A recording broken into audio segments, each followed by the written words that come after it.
Hello my dear students, कैसे आप सभी। उम्मीद करता हूं कि आप सभी एकदम बहुत बढ़िया होंगे। आपका फिर से स्वागत है हमारी एक और नई वीडियो में। और आज हम लेकर आए हैं क्लास 12 का ज्योग्राफी का पेपर। और बहुत ही इजी पेपर आया था आज का ज्योग्राफी का पेपर देखकर मुझे तो काफी मजा आया। मैंने जो अपने चैनल पर एक वीडियो अपलोड की थी आपके प्रीवियस ईयर के सैंपल पेपर करके, जो क्वेश्चंस पेपर आपका ज्योग्राफी का था उससे भी दो चार क्वेश्चंस मैच हुए हैं। मैं आपको बताऊंगा कि कौन कौन से क्वेश्चंस उसमें से मैच हुए हैं। उससे पहले आप अपने क्वेश्चन पेपर को लेकर बैठ जाइए और पेन पेंसिल ले लीजिए। हमारे पास सेट नंबर 3 है और इसका सॉल्यूशन आज की वीडियो में हम देखने वाले हैं। कोड नंबर है 64/5/3। उससे पहले आप तक एक जरूरी सूचना पहुंचानी है बच्चों, कि अगर आप चाहते हैं कि मैं भी आपके भी क्वेश्चन पेपर की जो वीडियो है उसके सॉल्यूशन है आप तक प्रोवाइड करवा सकूं, तो आप मुझे इस नंबर पे 8860411939 पर क्वेश्चन पेपर की जो फोटोज है वो व्हाट्सएप कर सकते हैं। इस नंबर पर कॉल मत कीजिएगा, सिर्फ और सिर्फ व्हाट्सएप कीजिएगा। व्हाट्सएप करेंगे जितनी जल्दी आप मुझे अपने क्वेश्चन पेपर को व्हाट्सएप करेंगे उतनी जल्दी मैं उनके सॉल्यूशन निकाल के आप तक सॉल्यूशन पहुंचाऊंगा। तो बच्चों शुरू करते हैं आज के अपनी इस वीडियो को और देखते हैं क्या कुछ क्वेश्चंस आए थे आज क्लास 12 की ज्योग्राफी के पेपर में। काफी इजी पेपर आया। ये नंबर आप नोट कर लीजिएगा, मैं बार बार इस नंबर को हाईलाइट कर दूंगा ताकि आप ये नंबर को नोट कर लें और मुझे जल्द से जल्द क्वेश्चन पेपर की जो पिक्स हैं वो प्रोवाइड करवा दें, ताकि मैं ज्यादा से ज्यादा बच्चों तक उनके क्वेश्चन पेपर के सॉल्यूशन भेज सकूं। ठीक है, चलिए आगे बात करते हैं, क्वेश्चन पे आ जाते हैं। क्वेश्चन नंबर फर्स्ट जो है आपका यहाँ पर देख लीजिए। क्वेश्चन नंबर फर्स्ट जो था वो था कि निम्नलिखित में से कौन सा जल संरक्षण के लिए जागरूकता फैलाने वाला जनसंचार माध्यम है। बच्चों जनसंचार माध्यम क्या होता है? जो एक ही बार में बहुत सारे लोगों तक सूचना पहुंचा सके। पत्र लिखना जनसंचार माध्यम नहीं हो सकता, दूरभाष द्वारा टेलीफोन पे बात करना ये भी जनसंचार माध्यम नहीं हो सकता, लोगों के साथ व्यक्तिगत संपर्क करना ये भी जनसंचार माध्यम नहीं हो सकता। पर अगर हम बात करें टीवी और प्रिंट मीडिया की, तो ये आपका एकदम राइट आंसर है, क्योंकि ये एक जनसंचार माध्यम का उदाहरण है और इसके द्वारा आप जल संरक्षण के प्रति जागरूकता भी फैला सकते हैं। अगले प्रश्न पे आ जाते हैं। अगला प्रश्न जो है वो कह रहा है कि जल क्रांति अभियान का निम्नलिखित में से कौन सा उद्देश्य है। तो जल क्रांति अभियान का जो प्रमुख उद्देश्य है वो जल संसाधनों का क्या करना, संरक्षण करना। जितने भी तरह के जल संसाधन होते हैं उन सभी जल संसाधनों का क्या करना, संरक्षण करना, ये प्रमुख वर्ग है किसका, जल क्रांति अभियान का। अगले प्रश्न पे चलते हैं। अगला प्रश्न जो है हमारा वो प्रश्न संख्या 3 है और इसमें कहा गया है, प्रश्न संख्या 3 में कहा गया है कि नीचे दिए गए कथन है, अभिकथन और कारण वाला प्रश्न है। अभिकथन जो है वो कह रहा है कि मुक्त अंतरराष्ट्रीय व्यापार अविकसित देशों के लिए हानिकारक सिद्ध हो सकता है। अगर हम मुक्त अंतरराष्ट्रीय व्यापार करें तो अविकसित देशों के लिए हानिकारक सिद्ध हो सकता है, सही लग रहा है। अविकसित देश विकसित देशों के साथ प्रतिस्पर्धा में बराबर नहीं है, ये बात भी एकदम सही है। तो इसका राइट आंसर जो हो जाएगा वो ऑप्शन सी हो जाएगा। ए और आर दोनों सही है और आर जो है वो ए की सही व्याख्या करता है। आगे पहुंचते हैं अगले प्रश्न पे। प्रश्न संख्या 4 आ गया है। प्रश्न संख्या 4 में कह रहा है कि नीरू मीरू जल संपर्क प्रबंधन कार्यक्रम जो है निम्नलिखित में से किस राज्य से संबंधित है। तो इसका जो संबंध है वो किससे है, आंध्र प्रदेश से है। आंध्र प्रदेश में इस कार्यक्रम को चलाया गया था। आंध्र प्रदेश इसका राइट आंसर हो जाएगा। प्रश्न संख्या 5 की बात करें तो प्रश्न संख्या 5 में कह रहा है कि केंद्र सरकार द्वारा आयोजित हरियाली जल संपर्क विकास परियोजना किसके द्वारा क्रियान्वित की गई है। आखिर जल संपर्क या जल संपर्क जो योजना है वो किसके द्वारा क्रियान्वित की जाती है, आप उसको देख लीजिए। मैं आपको बता देता हूं, जल संपर्क परियोजना जो है किसके द्वारा क्रियान्वित की जाती है हरियाली, वो है आंसर नंबर डी, ग्राम पंचायतें। ठीक है, ग्राम पंचायतें, लोगों की सहभागिता, ठीक है, इन दोनों के द्वारा ये रन की जाती है। छठे प्रश्न की बात करें तो कह रहा है निम्नलिखित सूचनाओं को ध्यानपूर्वक पढ़िए और विकल्प सही विकल्प पर निशान लगाइए। खरीफ ऋतु में बोई जाती है, ठीक है। प्रमुख रूप से भारत के अर्धशुष्क भागों में बोई जाती है, ठीक है।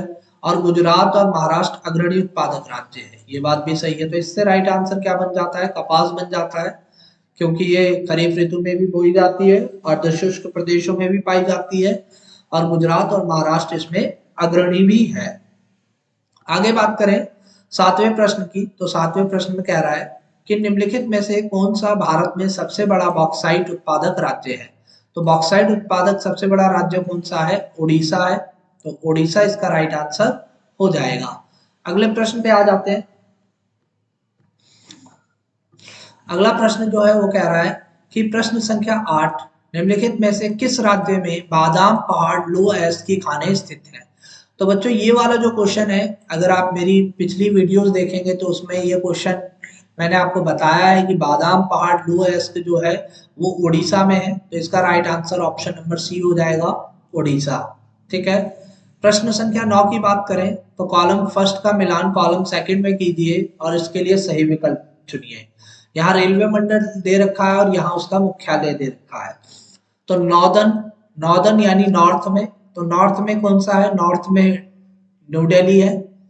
साउथ सेंट्रल है ना, साउथ सेंट्रल जो है वो सिकंदराबाद है। सदर्न चेन्नई में है और ईस्ट सेंट्रल हाजीपुर है। तो फर्स्ट का ए का किससे मैच हो रहा है, थर्ड से मैच हो रहा है, ए का थर्ड से मैच हो रहा है, तो यहाँ पर राइट आंसर जो हो जाएगा वो क्या हो जाएगा, हमारा ऑप्शन नंबर बी। ठीक है। आगे चलते हैं अगले प्रश्न पे। कह रहा है प्रश्न संख्या जो 10 है वो अटल टनल का निर्माण निम्नलिखित में से किसके द्वारा किया गया। तो अटल टनल का निर्माण जो है सीमा सड़क संगठन के द्वारा, बीआरओ के द्वारा, जो बॉर्डर रोड ऑर्गेनाइजेशन होती है उसके द्वारा इस संगठन, इस सड़क का निर्माण किया गया है, अटल टनल का निर्माण किया गया है। अगले प्रश्न पे आ जाते हैं। हमारा जो अगला प्रश्न है वो कह रहा है कि निम्नलिखित में से कौन सा महानगर स्वर्णिम चतुर्भुज परियोजना से जुड़ा हुआ नहीं है। स्वर्णिम चतुर्भुज परियोजना यानी पूरे भारत के जो 4 कोने हैं उनको आपस में जोड़ना है। ये इस तरीके से डायमंड शेप बनती है। यहाँ पर दिल्ली है, ये मुंबई है, ठीक है, ये चेन्नई है और ये कोलकाता है। तो यहाँ पर मुंबई तो हैगा, चेन्नई भी है, दिल्ली भी है, पर कोलकाता नहीं है। कोलकाता की जगह क्या है, हैदराबाद।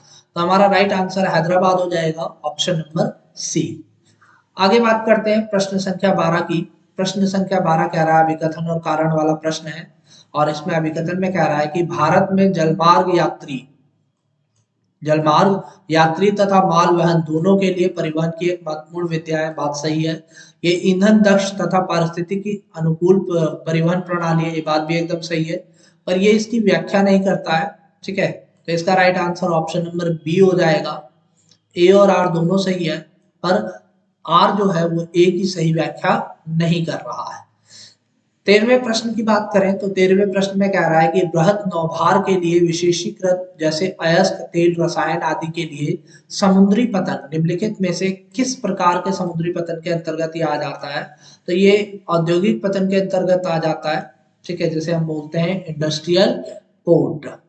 14वें प्रश्न की बात करें तो 14वें प्रश्न में कह रहा है, 14वां प्रश्न जो है आपका वो भी अभिकथन और कारण वाला प्रश्न है। तो अभिकथन देख लेते हैं इसमें और कारण देख लेते हैं। अभिकथन क्या है, पोताश्रय तथा पतन अंतरराष्ट्रीय व्यापार के प्रवेश द्वार होते हैं। ये बात एकदम सही है। विश्व में पतनों और पोताश्रयों द्वारा केवल भारी जहाजी माल का परिवहन किया जाता है। ये बात गलत है। तो ए सही है, आर गलत है। ए सही है, आर गलत है। ऑप्शन नंबर ए इसका राइट आंसर हो जाएगा।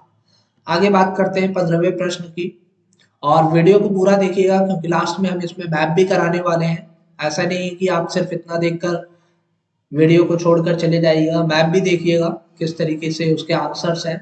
यहाँ पर पूरा का पूरा जो ये प्रश्न था 15 से 17 का उत्तर देना था इस पूरे को पढ़कर। तो अगर आप इस पूरे को पढ़ें तो जो पहला प्रश्न है 15वां प्रश्न है वो कह रहा है कि निम्नलिखित में से कौन सा उच्च मानव विकास वाले देशों को अन्य देशों से अलग करता है, सबसे उपयुक्त विकल्प का चयन कीजिए। तो यहाँ पर ऑप्शन नंबर बी जो हो जाएगा वो क्या हो जाएगा, आपका राइट आंसर हो जाएगा। क्योंकि यहाँ पर देख लीजिए, यहाँ लिखा है, यहाँ जानना महत्वपूर्ण है कि उच्चतर मानव विकास वाले देश वे हैं जहाँ सामाजिक खंड में बहुत अधिक निवेश हुआ है। इसका राइट आंसर हो जाएगा। अगले प्रश्न की बात करें 16वें की, तो कह रहा है कि उच्च मानव विकास सूचकांक की श्रेणी के अंतर्गत कितने देश आते हैं, सबसे उपयुक्त विकल्प का चयन कीजिए। तो यहाँ पर ऑप्शन नंबर सी 53 हो जाएगा, क्योंकि देखिए यहाँ पर भी लिखा है शुरू में ही उच्च मानव विकास समूह में 53 देश शामिल है, तो 53 इसका राइट आंसर हो जाएगा। 17वें प्रश्न की बात करें तो कह रहा है कि उच्च मानव विकास सूचकांक वाले देशों में निम्नलिखित में से कौन सी महत्वपूर्ण प्राथमिकता है, सबसे उपयुक्त विकल्प का चयन कीजिए। तो इसका राइट आंसर है ऑप्शन नंबर ए, शिक्षा और स्वास्थ्य सेवा। ठीक है, शिक्षा और स्वास्थ्य सेवा, ये कहाँ पर है, आपको यहाँ पर मिल जाएगा। यहाँ पर लिखा हुआ है, देखिए यहाँ कहाँ लिखा है, मैं आपको बताता हूँ। ये रहा, देखो इसमें मिल नहीं रहा है। उच्चतर निवेश, ये रहा, आप पाएंगे कि शिक्षा और स्वास्थ्य सेवाओं को उपलब्ध कराना ही सरकार की महत्वपूर्ण प्राथमिकता है, तो ये इसका राइट आंसर हो जाएगा। अगले प्रश्न पे चलते हैं, 18वें प्रश्न पे। तो जो आपका 18वां प्रश्न है, मैंने यहाँ पर 3 प्रश्न को हाईलाइट कर रखा है। यहाँ पर भरमौर क्षेत्र की अवस्थिति का वर्णन कीजिए, तो कलर से मार्क है यहाँ पर, यहाँ से लेकर यहाँ तक ये क्षेत्र 32 डिग्री 11 उत्तर से 32 डिग्री 41 उत्तर अक्षांशों तथा 76 डिग्री 22 मिनट पूर्व से 76 डिग्री 53 मिनट पूर्व देशांतरों के बीच में स्थित है। यहाँ से यहाँ तक हो जाएगा। सेकंड जो प्रश्न है, ये क्षेत्र कठोर जलवायु दशाओं का अनुभव क्यों करता है, तो ये कारण दीजिए। तो ये जो क्षेत्र है जलवायु दशाओं का अनुभव इसलिए करता है क्योंकि इसके उत्तर में पीर पंजाल, दक्षिण में धौलाधर, है ना, पूरी एक दर्रे ही दर्रे हैं और तो चारों तरफ पर्वतों से घिरा पड़ा है, इसलिए क्षेत्र काफी ज्यादा जलवायु दशाओं का अनुभव करता है। जो तीसरा प्रश्न है वो कह रहा है कि ये क्षेत्र आर्थिक रूप से पिछड़ा क्यों है, किसी एक कारण की व्याख्या कीजिए। तो आर्थिक रूप से पिछड़ा इसीलिए क्योंकि ये काफी ऊंचाई पर स्थित क्षेत्र है, ठीक है, और ऊंचाई पर स्थित होने के कारण ये चारों तरफ से पर्वतों से भी घिरा पड़ा है, इसलिए यहाँ पर उतना ज्यादा जो विकास है वो नहीं हो पाता। ठीक है, अगले प्रश्न की बात करें तो 19वां में ये मैप वाला एक प्रश्न था पूरा का पूरा। आप इस मैप को बहुत ध्यान से देखेंगे तो आपको पता चलेगा कि ये राइन नदी जलमार्ग है।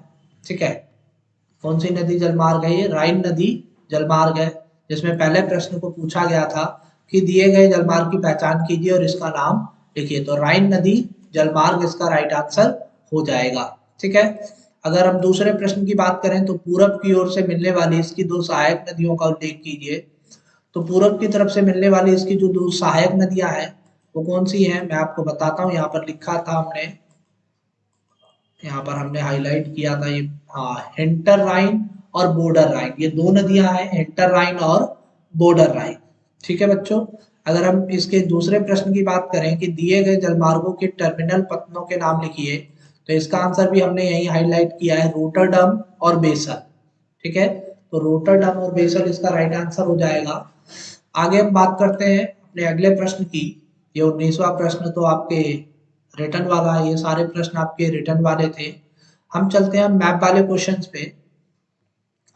मैप बहुत ही इजी मैप आया था इसको भरने के लिए, अगर आपने थोड़ा भी जानकारी दिखाई हो या तेजी दिखाई हो तो आपने इसे भरा होगा। 29 मैप को हम नहीं कर पाएंगे क्योंकि यहाँ पर ABCDEFG जो है वो मैप पर अंकित होता है, तो ये एक्चुअली में किस क्षेत्र के बारे में पूछा गया है उसके बारे में हमें नहीं पता है, तो इसको तो आपने खुद ही किया होगा काफी अच्छे तरीके से। ठीक है, हम अगले प्रश्न की तरफ बढ़ते हैं, जो हमने तीसरा प्रश्न जो है 30वां, ठीक है, प्रश्न नंबर 30 जो है वो हमने आपको यहाँ के फील किया है यहाँ पर, है ना, ये भारत के मानचित्र पर दिखाना था, जहाँ पर पहला प्रश्न का उत्तर जो है वो कर्नाटक है। ठीक है, दूसरे प्रश्न का उत्तर उत्तर प्रदेश का एक तेल शोधन कारखाना मथुरा है। तीसरा प्रश्न जो है पश्चिम बंगाल में कोयला खनन का एक महत्वपूर्ण क्षेत्र रानीगंज है। और चौथे प्रश्न में गोवा के तट पर स्थित एक प्रमुख समुद्री पतन मारमगांव है। सर्वाधिक जनसंख्या वाला घनत्व, देखिए ये बार बार पूछ लिया गया है, जो मैंने नक्शा बताया था या जो मैंने सैंपल पेपर दिया था उसमें भी ये क्वेश्चन मैंने बताया था आपको। बिहार इसका राइट आंसर है। गुजरात में स्थित एक अंतरराष्ट्रीय वायु पतन अहमदाबाद है ये। ठीक है, और 7वां प्रश्न छत्तीसगढ़ में एक लोह खनन क्षेत्र बेलाडीला, ये भी मैंने आपको सैंपल पेपर में बताया था, अगर आपने वीडियो देखी होगी तो आपको पता होगा कि ये क्वेश्चन आया है। ठीक है, तो ये पूरा का पूरा आपका क्वेश्चन पेपर था। आई होप आपने पेपर को बहुत अच्छे ढंग से किया होगा और हम भी आपके लिए लगातार मेहनत कर रहे हैं। चैनल पे नए हैं तो चैनल को सब्सक्राइब ज़रूर कर दीजिएगा और बेल आइकन को प्रेस कर दीजिएगा, क्योंकि हम लगातार आपके लिए मेहनत कर रहे हैं। तो बच्चों ये नंबर ज़रूर याद रखिएगा और आपका जो भी पेपर हो, नेक्स्ट पेपर हो या जो भी पेपर हो, जिस भी दिन पेपर हो, आप इस नंबर पे मुझे अपना क्वेश्चन पेपर व्हाट्सअप कर दीजिए। पूरा का पूरा अच्छे से साफ फोटो उसकी क्लिक करके मुझे व्हाट्सअप कर दीजिएगा, ताकि मैं उसकी पीडीएफ बनाकर आप तक सॉल्यूशन भेज सकूं। चलिए बच्चे, फिर मिलते हैं एक नई वीडियो में नई अपडेट के साथ। तब तक के लिए जय हिंद।